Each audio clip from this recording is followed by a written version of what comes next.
Homage to the lineage gurus. Homage to the Venerable Mang Liaoming. Homage to Master Sakya Zhengkong. Homage to His Holiness the 16th Karmapa. And homage to Master Dubden Dorji. Homage to the three jewels of the altar. Homage to the main deity of Homa today, Golden Mother of the primordial jade pond, the sovereign of the West. Sumo, Danzen Katso, Dutton City, all Dharma masters, Dharma educators, Dharma teachers, Dharma lecturers, Dharma assistants, directors of temples and chapters, and all disciples present here and over the internet. Good afternoon. How do you do?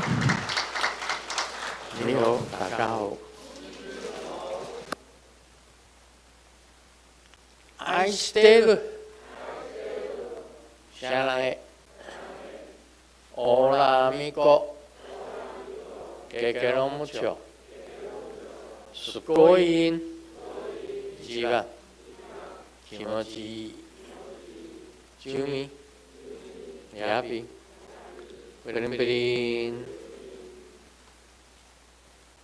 Konnichiwa.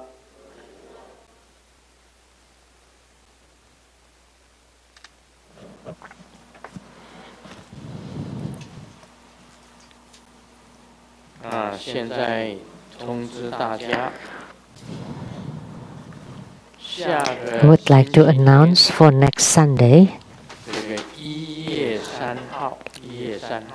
January 3rd,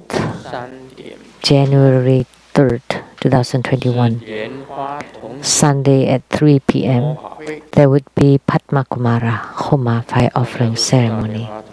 Everybody knows about Padma Kumara. He's the Xiangguang youth, or the auspicious light youth. And his origin was Amitabha Buddha. Grandmaster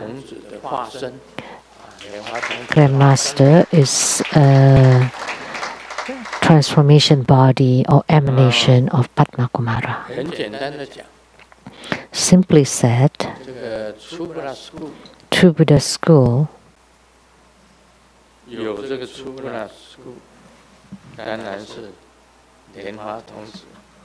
of course, True Buddha School was established by Padma Kumara. And all True Buddha School disciples, in principle, should become primary supplicants for Homa.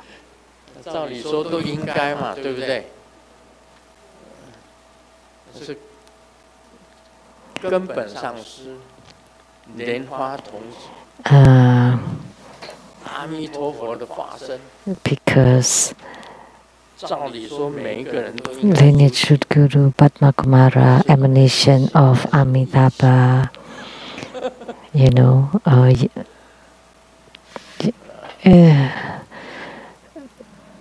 its principle should be all primary supplicants. But now it's pandemic and everybody has some hardships. So, all the same.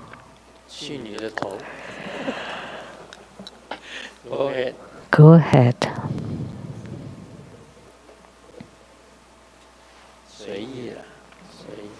It's up to you.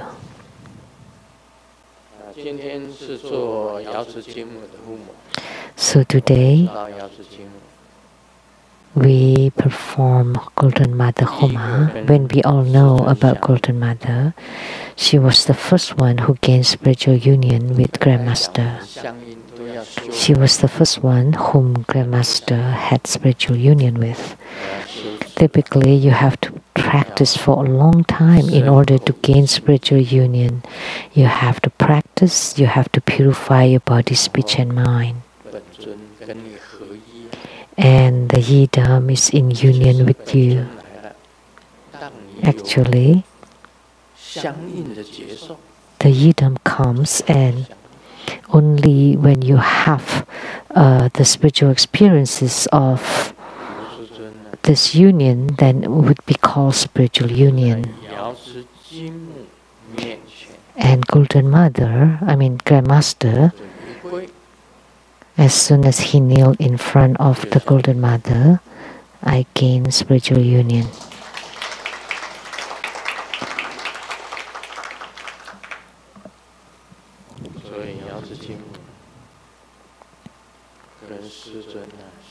So Golden Mother and Grandmaster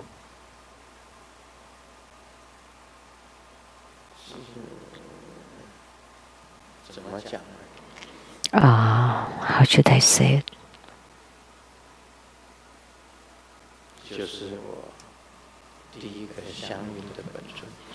The first Yidam that I had spiritual union with. So Golden Mother,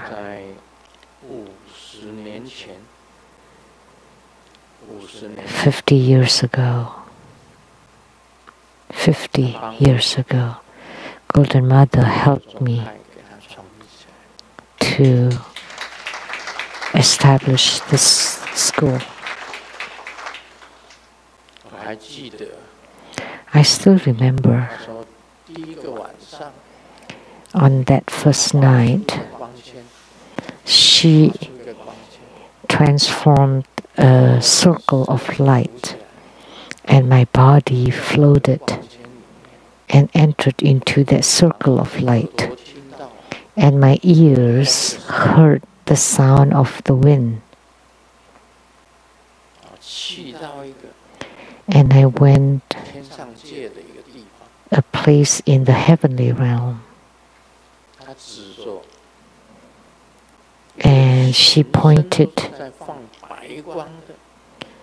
to someone with the brilliant white rays of lights that's sparkling all the time, continuously. And she said, "This is you, Padma Kumara." So I remember that Padma Kumara.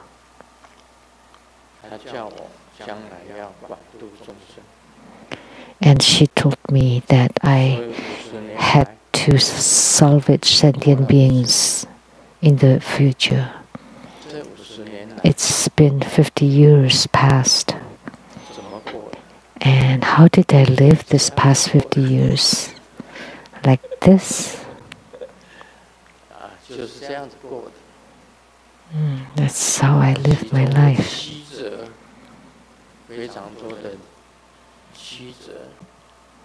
There were many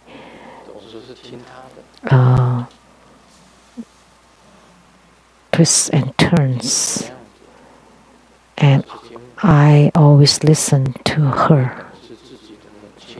So Golden Mother is the same as my own mother, just like a mother.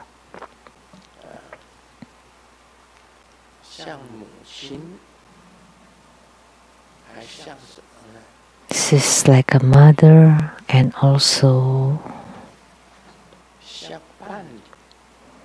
spiritual companion.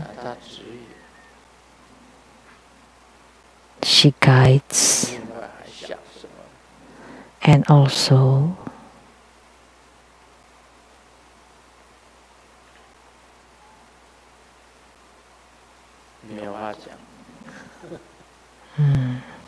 beyond words, nothing to say.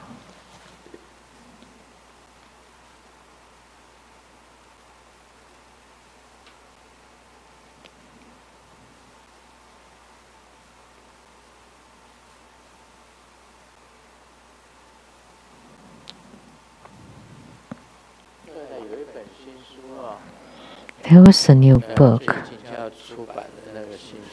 the book that will be published soon, The Utmost Efficacious God. That book was all about Golden Mother.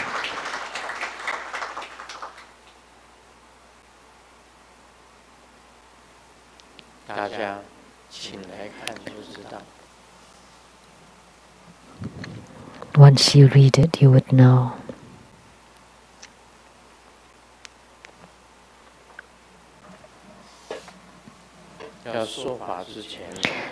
Before the Dharma teaching, I would like to share a joke.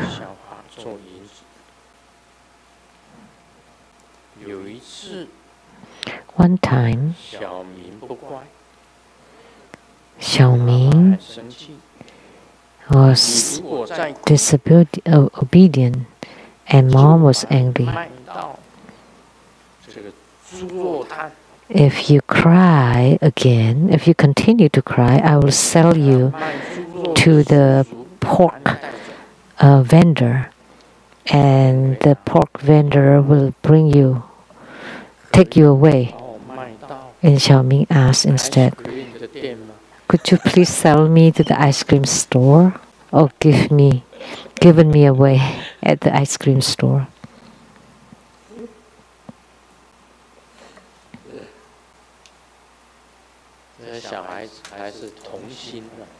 Little kids are innocent,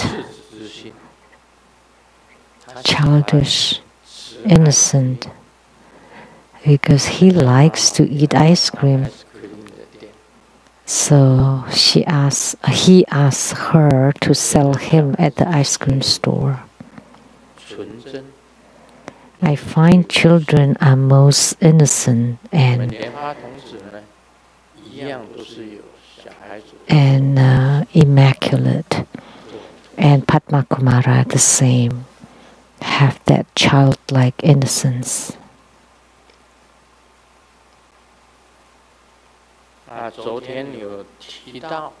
Yesterday, it was mentioned about the Brahmanet versus the Yoga Bodhisattva Sila.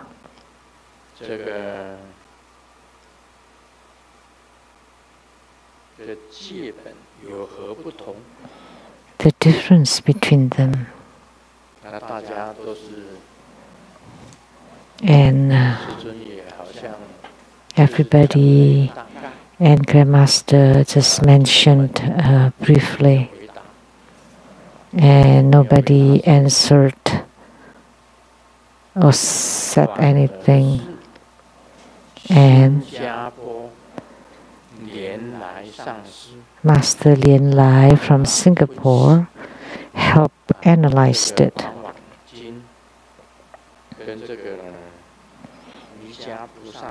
About the Brahmanet versus Yoga Bodhisattva Sila.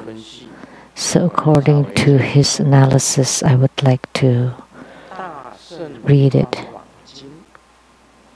The Mahayana Brahmanet Sutra.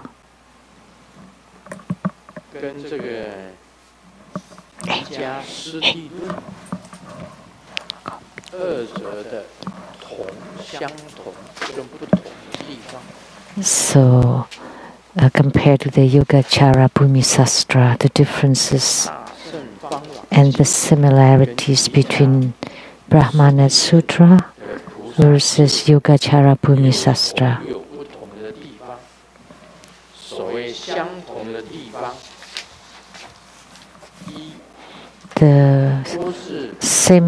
The similar parts, they're all about bodhicitta. The precepts as the basis for attaining bodhisattvahood. And second, it's the origin from bodies. So about the downfalls or faults of bodhicitta, of the body, speech and mind. Third, They are similar, but they are all around bodhicitta. And fourth, it encompasses the 5 precepts and 6 paramitas, or 6 perfections. So it includes the 5 precepts and 6 paramitas. The precepts against killing, lying, adultering, intoxicated, and the 6 paramitas are giving, ethics, diligence, precept, wisdom, meditation, and giving. Those are the similar parts. And the Mahayana Brahmanet Sutra, because it's called sutra, meaning spoken by Sakyamuni Buddha. And the Yogacara Bhumisastra was spoken by Maitreya Bodhisattva. I have said it yesterday. The 5 treatises of Maitreya Bodhisattva. So the consciousness only school, which is also called Yogacara. The differences are, one was spoken by Sakyamuni Buddha, the other one was spoken by Maitreya Bodhisattva.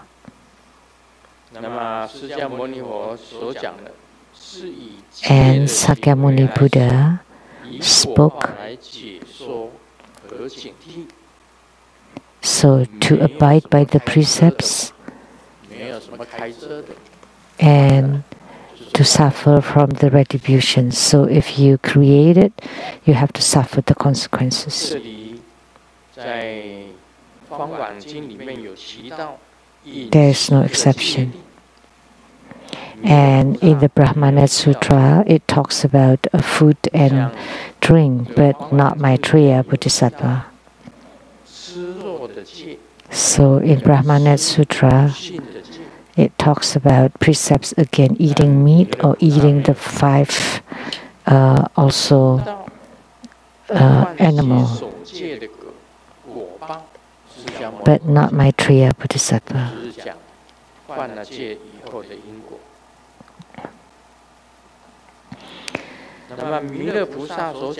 So about the cause and effect of violating precepts. But Maitreya Bodhisattva, he talked about precepts, and you abide by the precepts as the start, and explain using Yogacara, consciousness only concept.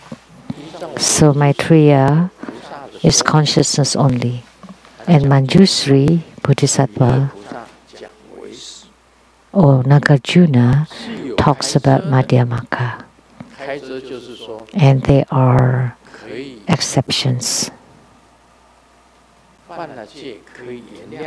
so that one can be forgiven even after violating precepts.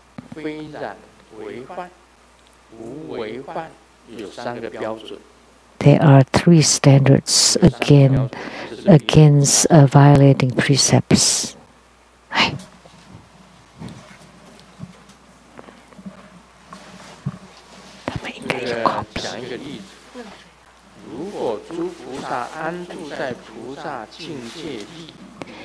If all bodhisattvas abide and they are affected and moved and not serene and loud and merry,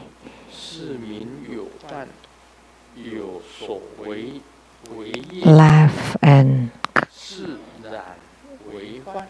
talk loudly, and then if you have improper thoughts, then that's violating the precepts. But if your thoughts are unaffected, then you're not violating the precepts. So 3 kinds.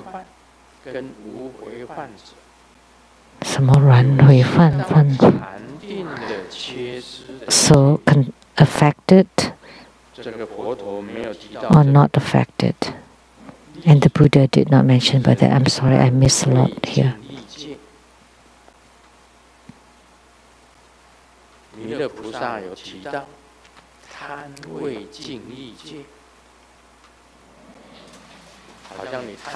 So Maitreya Bodhisattva mentioned about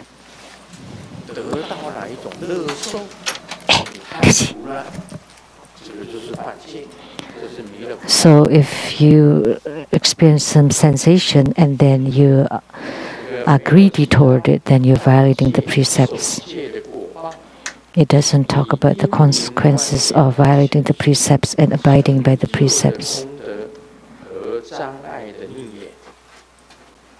So it talks about the merits of the attainments and then the adverse affinities that's obstructing. So the similarities and differences between the two.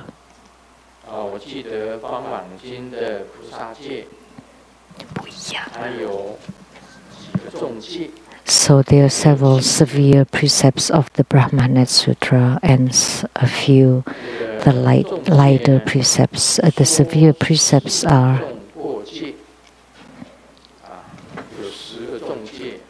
10 severe precepts and the 48 light precepts.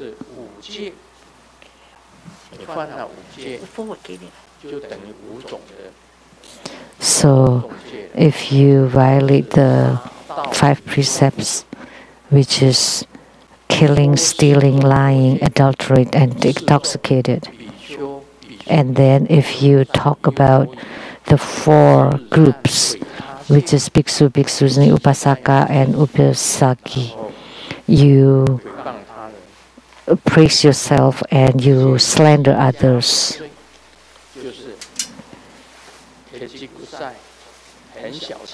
Or if you are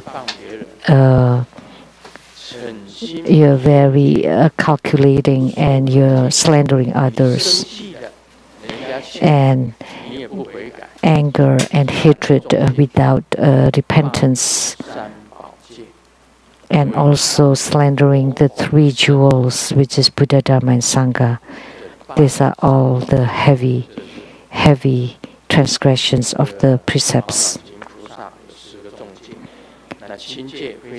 So this is in the Brahmanet Sutra. And then 48 light, the light sutras. And then the Yoga Bodhisattva Sila, there were 4 severe precepts.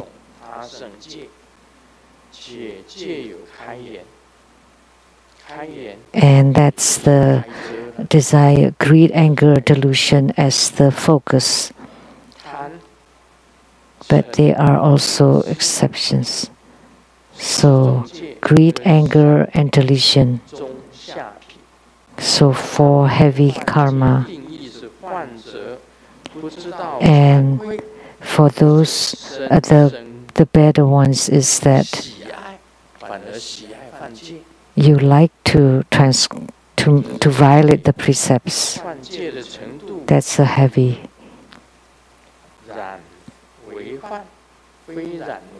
And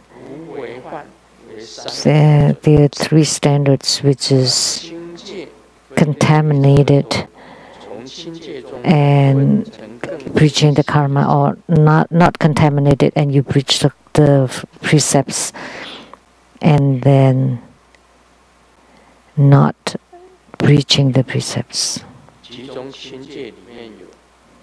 And in the light precepts is that you're very stingy and you don't even offer to the 3 jewels. Those are considered the light one. Or you like fame and privileges, benefits.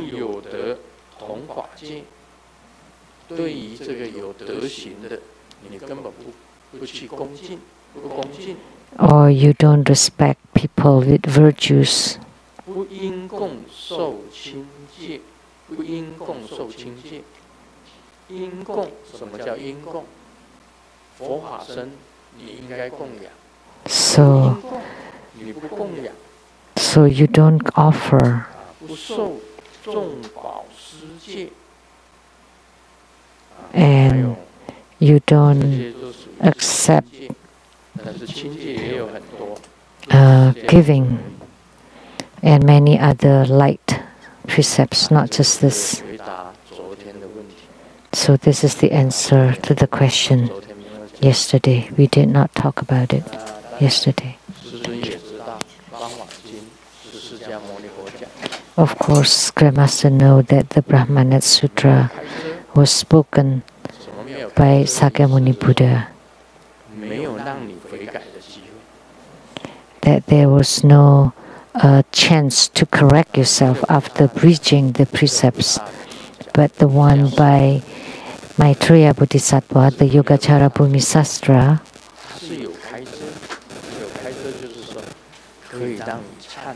that it gives you the opportunity to repent and correct yourself.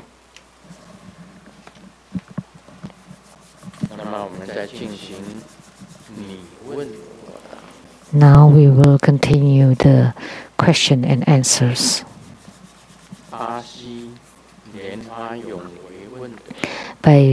From Brazil, by Lianhua Yonghui. Amitabha Grandmaster.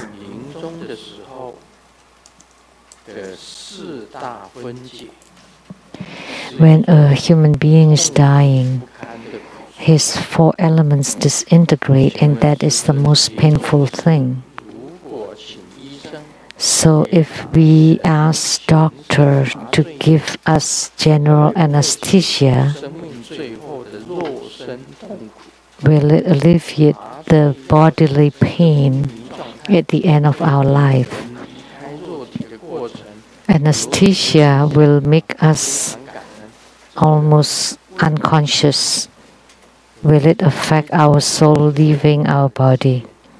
Thank you for this opportunity to be able to ask questions and answer for this. So, Lianhua Yonghui from Brazil. So, when you take general anesthesia, that you don't feel any pain due to the disintegration of the four elements. Well, if that's the case, then I would also take it.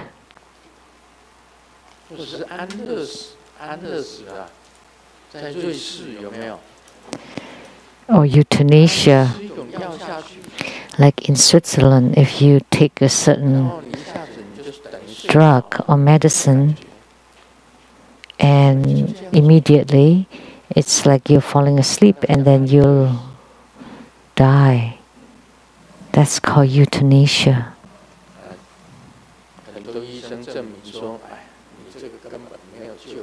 And many people, many doctors has confirmed that you have terminal illness and you can take the euthanasia. Nowadays, it's very popular that people just burn charcoal in an enclosed small space and kill yourself. So by taking in the carbon monoxide, that you would die like you're falling asleep.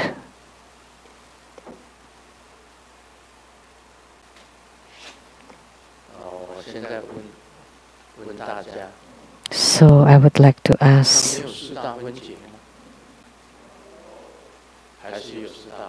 don't you have the disintegration of the four elements then? Yes, you still have to experience that.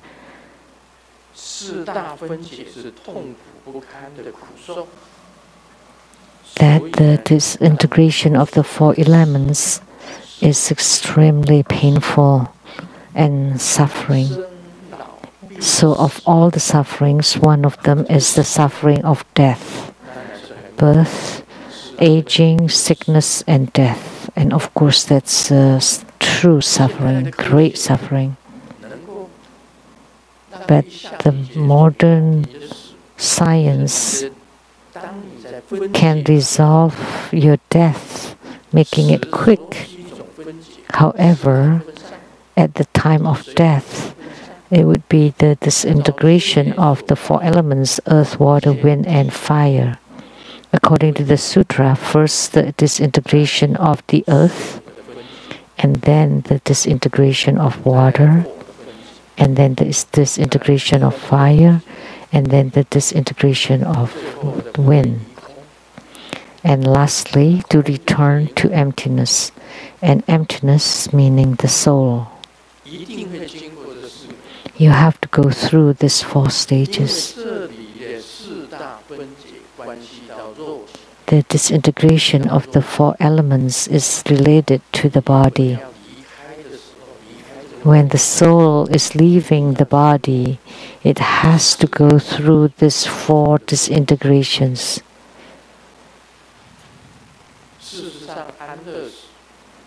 So, euthanasia on the surface, the body does not show suffering, but in reality you still have to go through the 4 disintegrations. Only after you have become the soul, a spirit or a soul, and after you leave the body, that you have no more pain or suffering, because you're already cut off from the physical body. But before the soul leaves the physical body, you still have to go through the 4 disintegrations. The only way is if you cultivate spiritually and you train,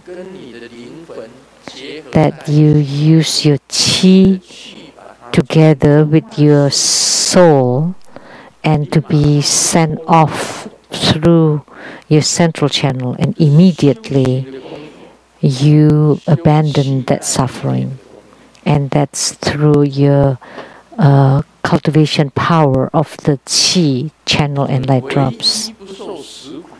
So the only one that does not suffer from the suffering of death, like when you chant the Hiking Kuan Yin Sutra, that it can eliminate the suffering of life and death. By chanting the Hiking Sutra, you can eliminate the suffering of life and death, so you don't suffer any more sufferings from death or life. It's written in the sutra already. So chant the Hiking Sutra immediately. By chanting Hiking Sutra, you don't suffer the suffering of death. That when you die, your soul will be able to go along the central channel and leave the body through your apex. That would be the best way. Or you practice the qi channel and light drops, and then you merge the qi and the soul, and then to send them off through the apex out of your physical body. And that would be it. I remember Master Li Xingzhu, when she passed away, she came back and told me, "It's so good to live."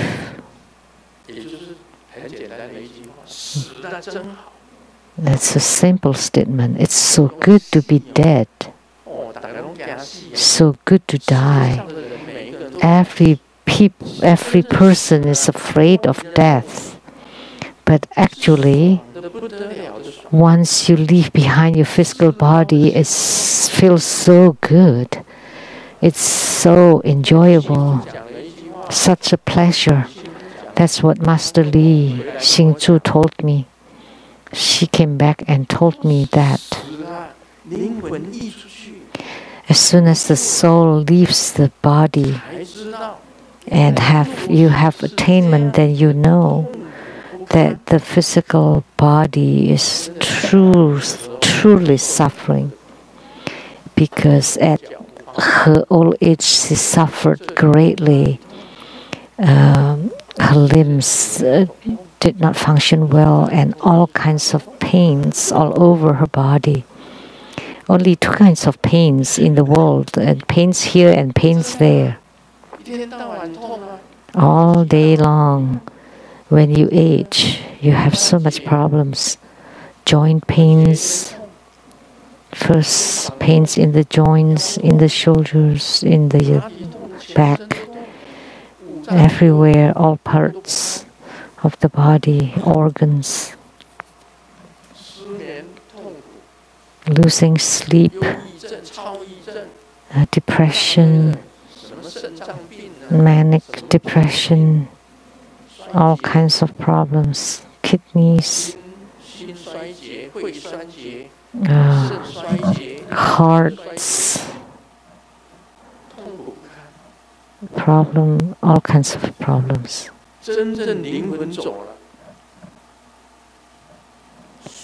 Suffering. But when the soul really abandons the body, it's so good. She came back and told me, really, once you abandon the physical body, you know, it's like abandoning a rotten house, a run-down house. This body is like a house. It's run down and leaking and with insects, all kinds of problems around your body. Bitten off by the germs and to make you feel miserable and suffer. So no use taking any anesthesia or euthanasia. If the soul is still inside the body, none of this will help. You still have to go through the disintegration of the four elements, which is true great suffering.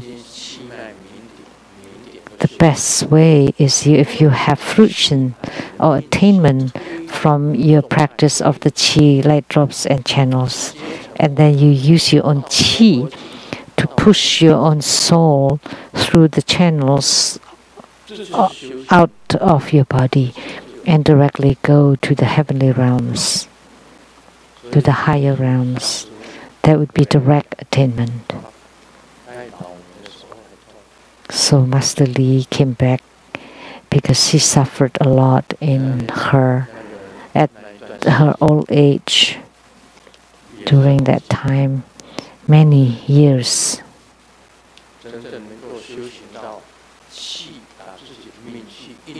So if you can cultivate spiritually and cultivate your qi that can send your own soul off, that would be the best.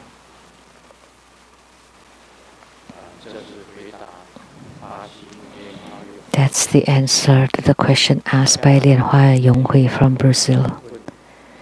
Question from Canada, Lianhua Mengxiong.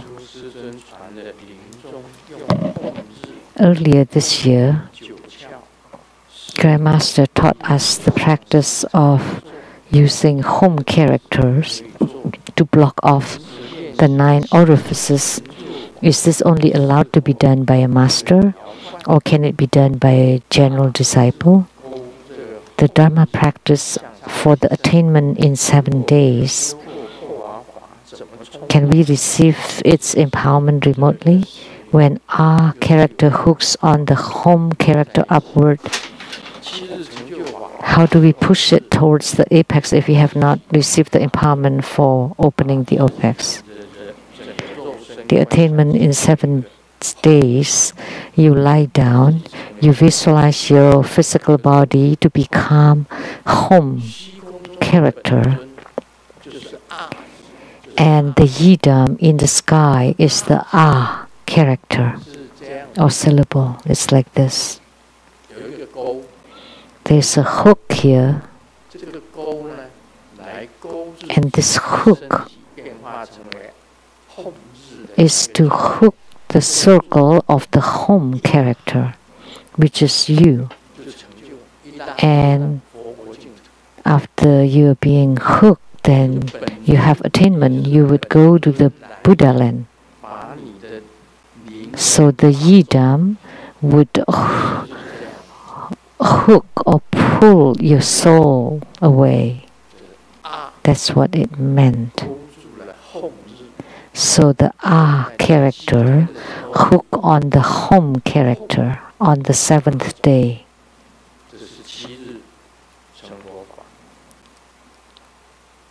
So home. So that's attainment in 7 days. And about the home character, blocking of the 9 orifices, like this Grandmaster's finger, I transport my chi to the finger and it becomes home character.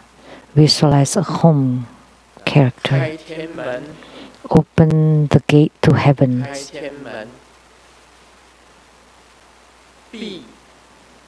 Close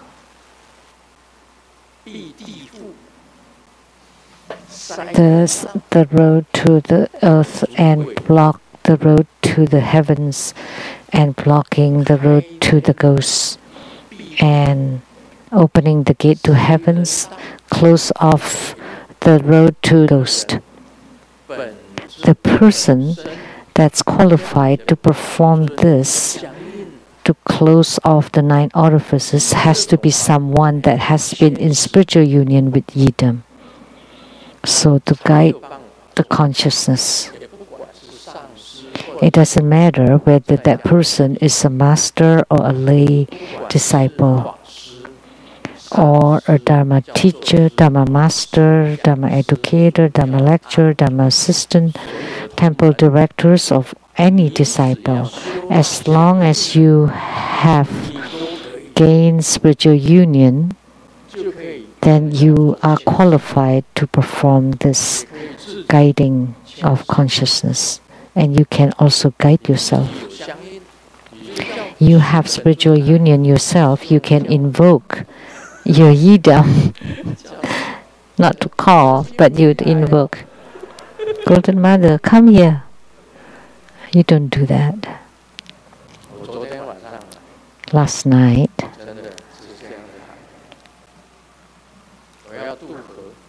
I did call that. Last night, I was dreaming of crossing the river. I had a dream last night. I stood on the river bank and I wanted to cross the river. And I called, Golden Mother, Golden Mother, please give me a boat. And true enough, there's a boat coming from the sky and floating on the water. And I got on the boat and crossed the river. And I was thinking then, didn't I know to fly? Why did I still ask for a boat to cross the river? I'm able to fly. Why do I need a boat to cross the river? As soon as I thought of that, the boat flew and flew across a huge, wide river.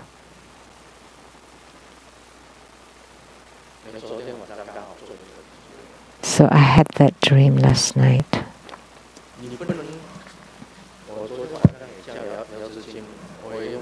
So I called Golden Mother last night. Golden Mother, quick, give me a boat. I want to cross the river. And sure enough, she did give me a boat. And I got on the boat. And then I thought, why? I am able to fly. So the boat and myself flew across the river. So if you are in spiritual union with Yidam, then you would be able to do it. You invoke the Yidam to descend on your finger, and then you do the home character. open the gate to heaven, close off all other roads to the earth, human and ghosts. The gate to heaven is the apex, and then the road to the earth are the underneath all the holes, and the navel is also an orifice, has to be blocked too. This is the path to the human realm. And the roads to the ghosts are the eyes, nostrils, mouth, ears, 7 orifices on our head, 8 on the navel, and 9.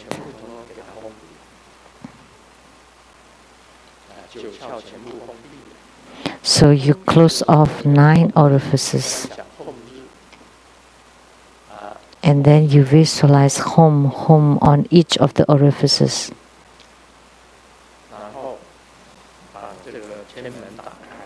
And then you open the gate to heaven. And there will be a hole there. And you close off the navel. And the holes for urination and for defecation all have to be closed off.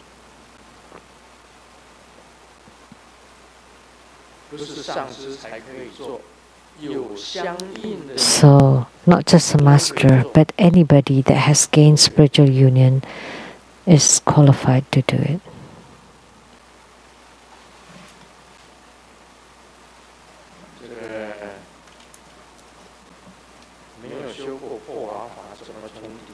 So if we have not practiced the powa or opening the apex, how can we push toward the apex? But normally you should practice the first treasure-based energy yoga that you do. You have to make your chi to push against your apex, to shoot it against your apex to open it. So when you practice the treasure-based energy yoga, your first breath, you have to open. You have to push it toward the apex. But once it's open, you don't want to keep pushing it open. You only do it once a month. If you know that you have opened your apex, then you just want to push it again only once a month. Otherwise, if you continue to do it every day, then you would leave and then you would die early or sooner if you do it every day. So once the apex is open, you only do it once a month. That's the rule.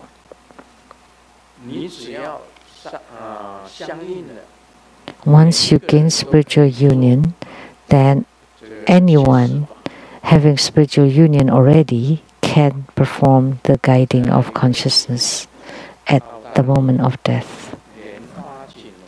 The next question from Australia, Lian Hua Jinglong.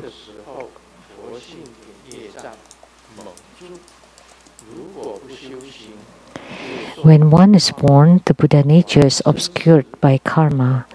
If one does not train and cultivate spiritually, then we will suffer from the karma retribution. Then during the moment of death, the Buddha nature will be the same. But Grandmaster said the Buddha nature is neither inside nor outside.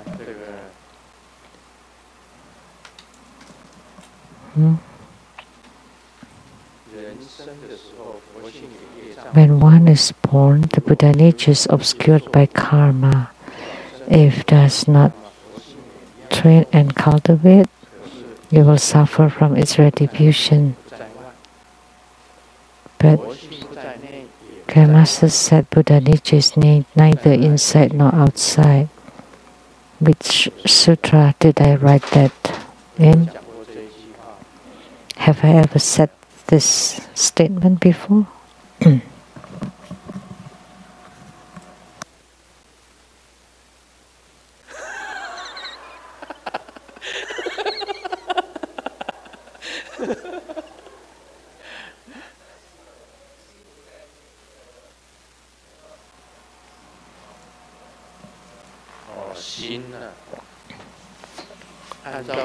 is the mind is neither inside nor outside.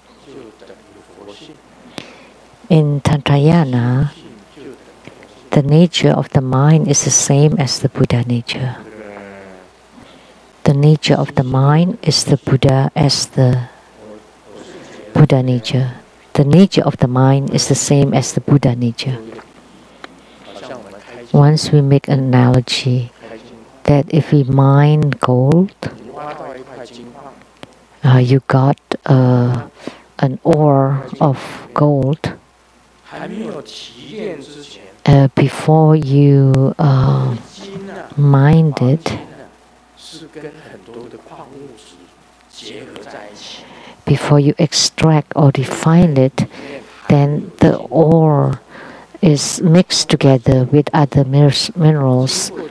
So the aurum, the gold itself, is a certain percent. So you just extract all the gold, the pure gold, and then you discard the rest. Buddha nature is the same. So all this other part of the ore, the minerals, are the same as your karma.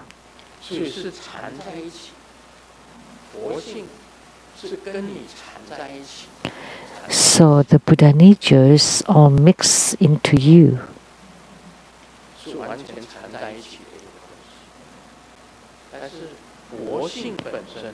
So it's all mixed together.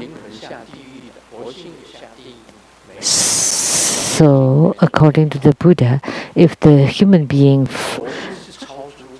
goes to hell, does his Buddha nature also goes to hell? No. Because the Buddha nature transcends your karma. So when you suffer in hell, the Buddha nature does not suffer. Only your karma makes you suffer.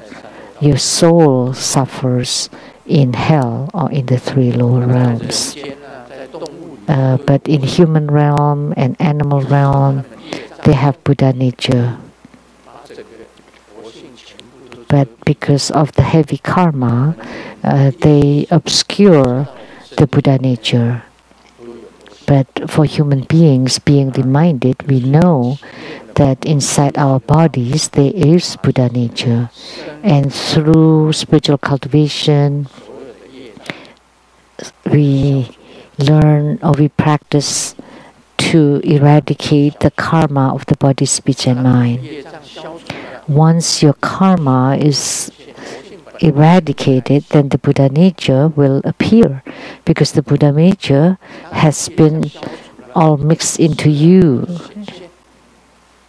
Anyway, so when the karma is eradicated, that the Buddha nature will appear by itself, and naturally you would have attainments. Now, do you understand this analogy?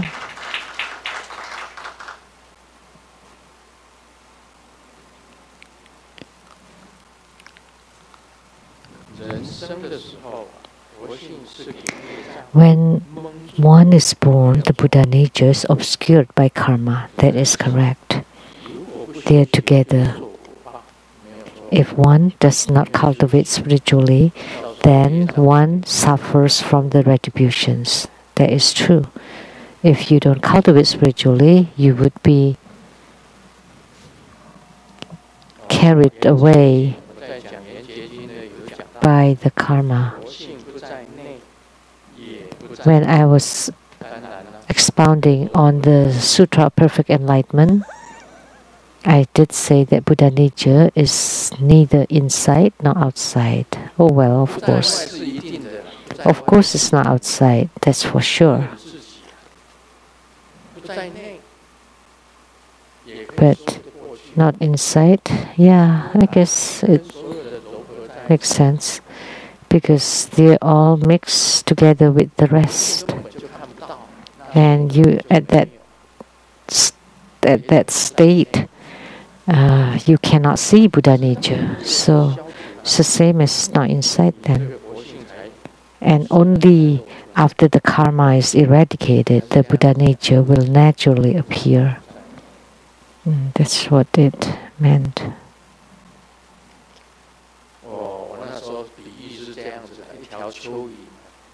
My analogy then was a worm, and you cut it into two pieces. Both of them are moving. Which one has Buddha nature? One, a worm, and you cut it into two pieces. And the piece here and the piece here, they all still move. Where's the Buddha nature here? No. And over there, no. And where is it then? They all mix together. So that makes sense too.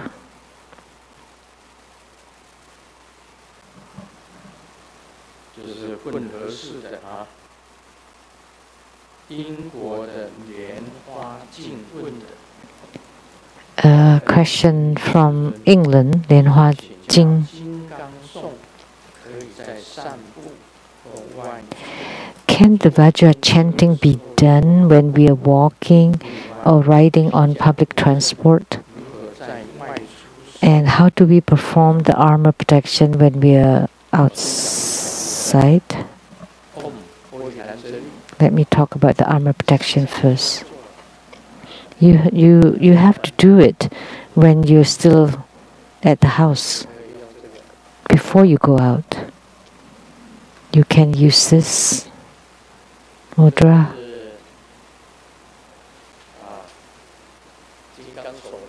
This is the mudra of Vajrapani.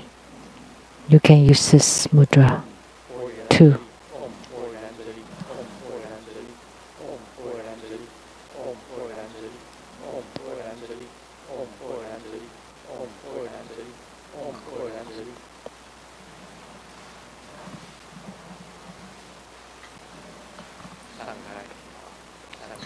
And release the mudra.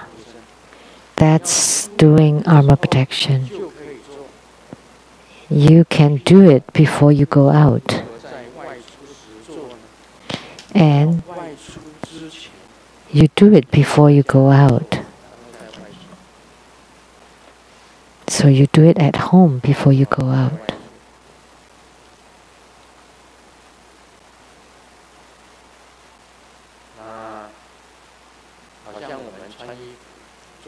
Like before we dressed up,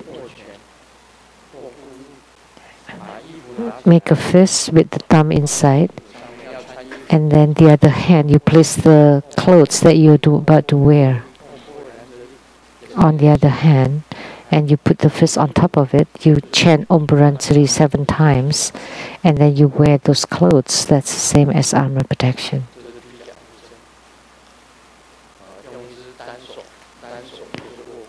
So one hand with the fist and the thumb inside, and then place the dress at the other hand. And then when you wear the clothes, that's the same as armor protection. And he also asks, can Vajra chanting be done when we're walking or riding on public transport? Anyone that's doing that while walking? Please raise your hand.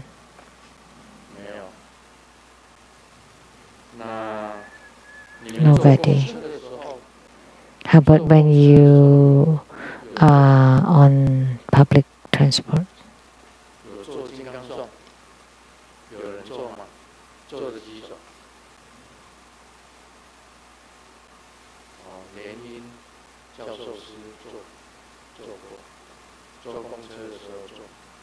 Ying, Dharma, educator. Someone also raised his hand near Liang. I could not see the face. And Dexter too. It should be okay when you're on public transport, but when you're walking or strolling, that would be incredible if you could do it.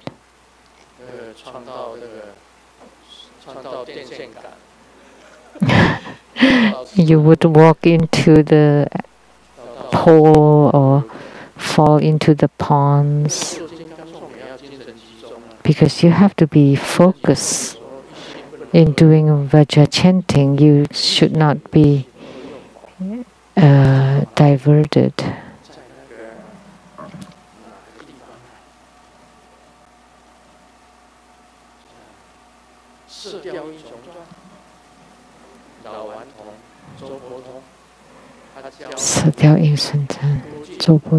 That's like the hero in the Kung Fu novel, asking Guo Jing and Yang Guo. So one hand making a circle and the other one making a square.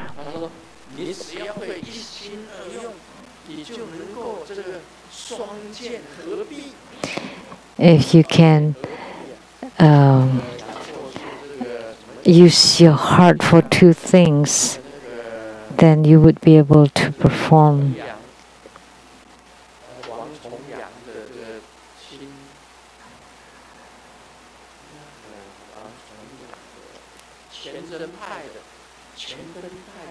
Wang Congyang's Qianzhen school, like the two sword kung fu from two different schools, so that if you can focus on two things at the same time, then you can use two swords at the same time. It's from the kung fu novels, stories. So you're strolling and enjoying the nature, and you're performing Vajra chanting at the same time. Then you would become this hero, Zhou Bo Tong.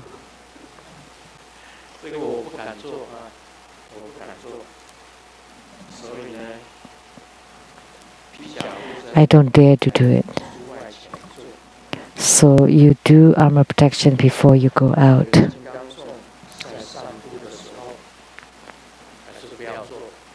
And Vajra chanting, it's best if you don't do it when you're strolling, otherwise you may fall into ditch.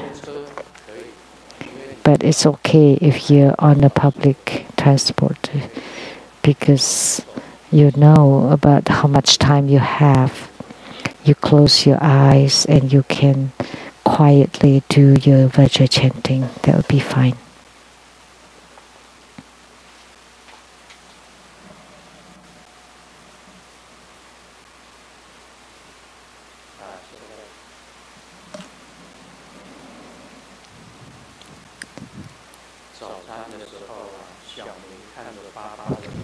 At breakfast, Xiaoming was asking a question to his mom, looking at his dad's bald head.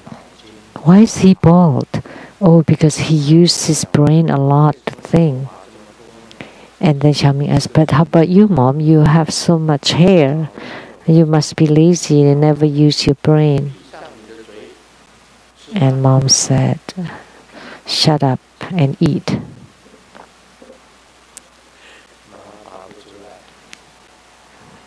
This mom could not answer.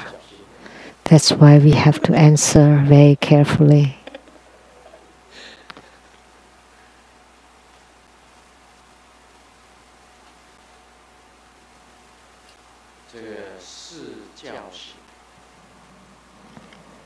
The instructions on 4 awakenings. This is the instruction on the paths of the 4 awakenings. As in the verse in quote, when falling off the wisdom path, the celestial Mara appears, protect against it with the 4 awakenings, end quote. As previously described in the chapter on protecting against 30 divergences from wisdom, know the concepts to avoid faults. It won't be explained again here. However, there is some need to briefly mention when one reaches the middle accumulation period, spiritual sights, Yidam and Mara will appear.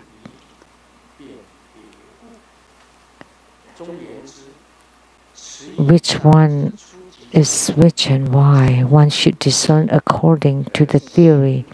In sum, during the initial accumulation period above, one uses ordinary qi to cultivate the path, to show the instruction on the 4 psychic travels as remedy to the arising phenomena.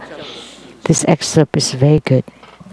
What are the 4 awakenings?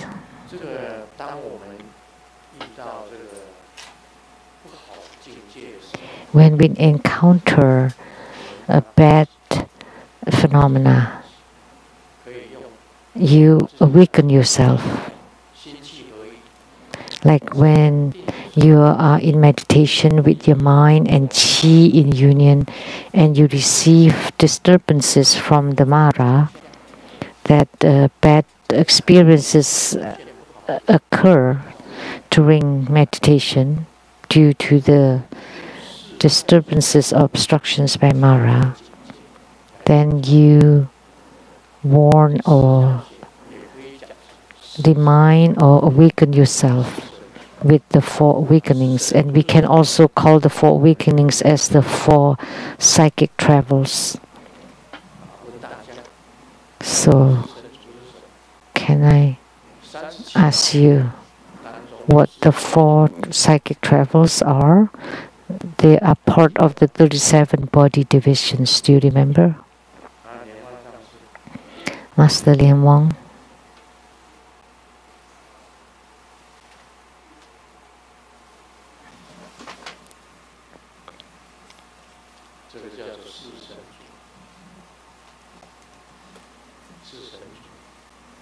They are the part of the 37 Bodhipakkhiya Dhamma.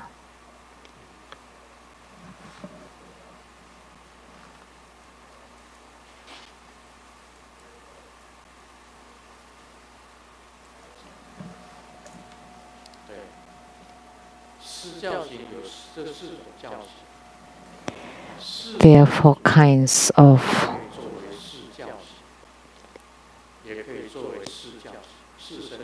So, the 4 psychic travels can be considered to be the 4 awakenings. So when you're in meditation and you encounter something bad, then you awaken yourself.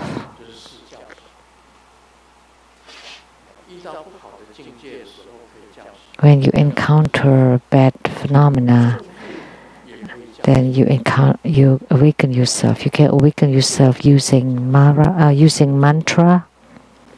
You visualize a mantra syllable, or you chant a mantra. Then you would awaken yourself.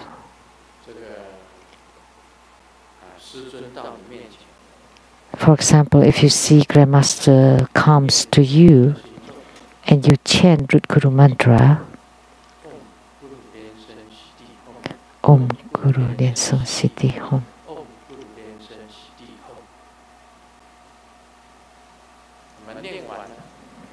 And after chanting the mantra, Grandmaster is still there. That means it's the real Grandmaster. If it was a fake Grandmaster, then it would disappear.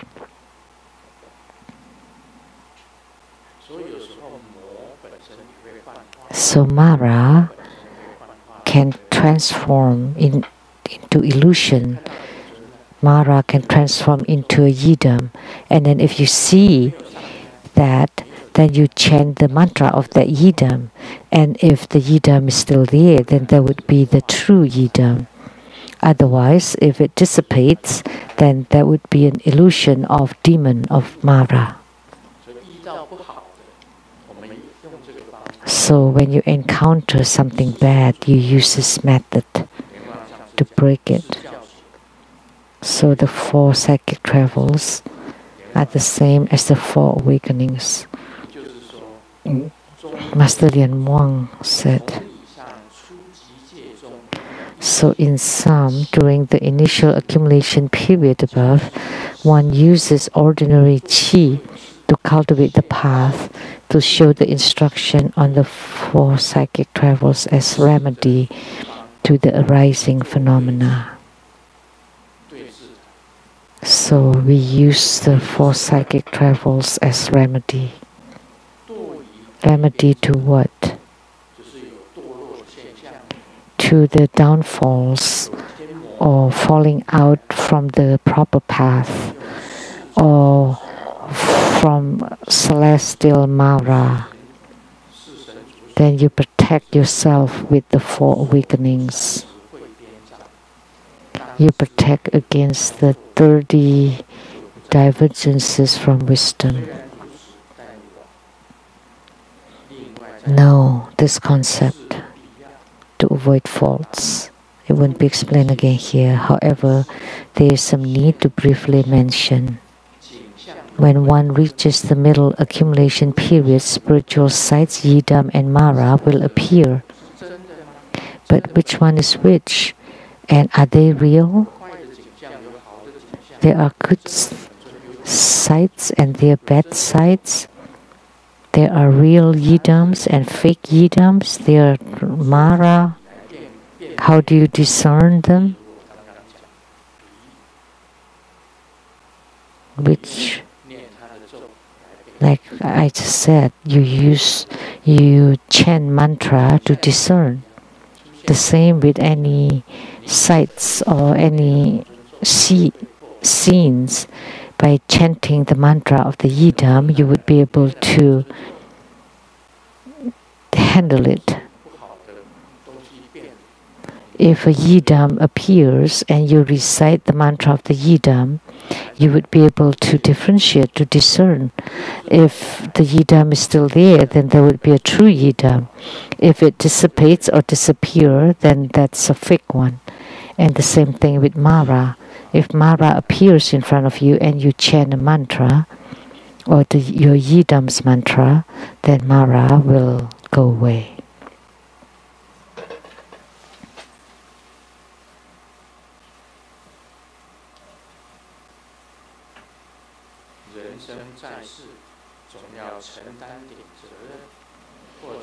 So, living in this world, we have to have some duties.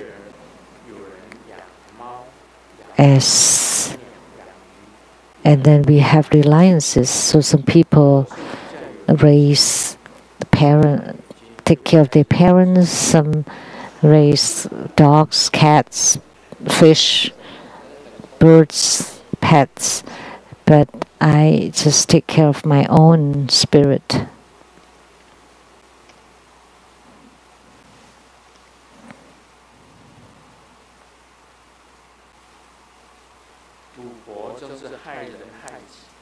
Gamble is harming yourself and others.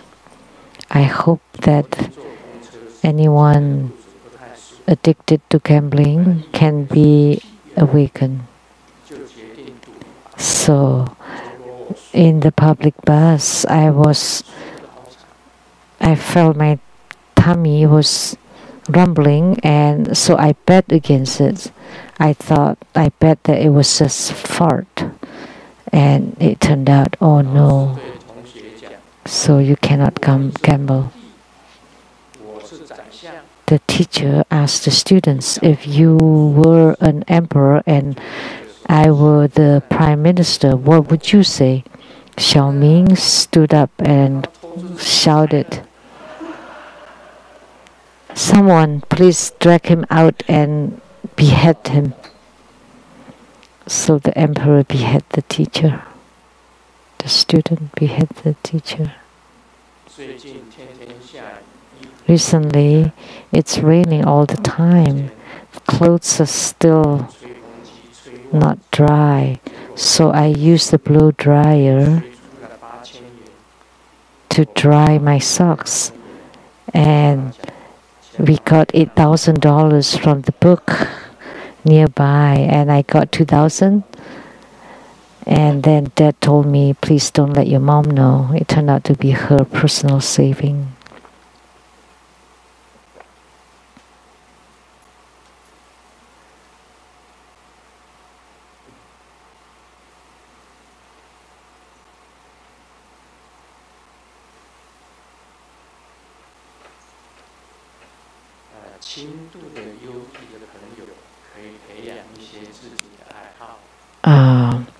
lightly depressed friends,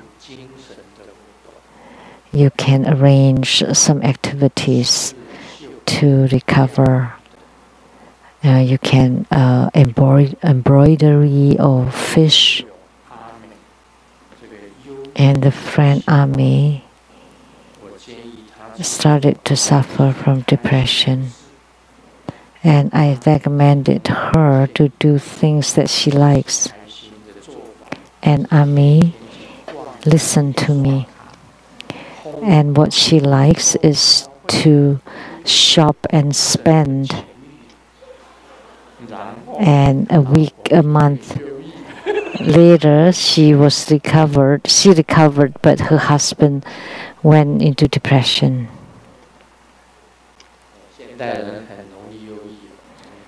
Nowadays, it's so easy for people to feel depressed. I also suffered from depression before.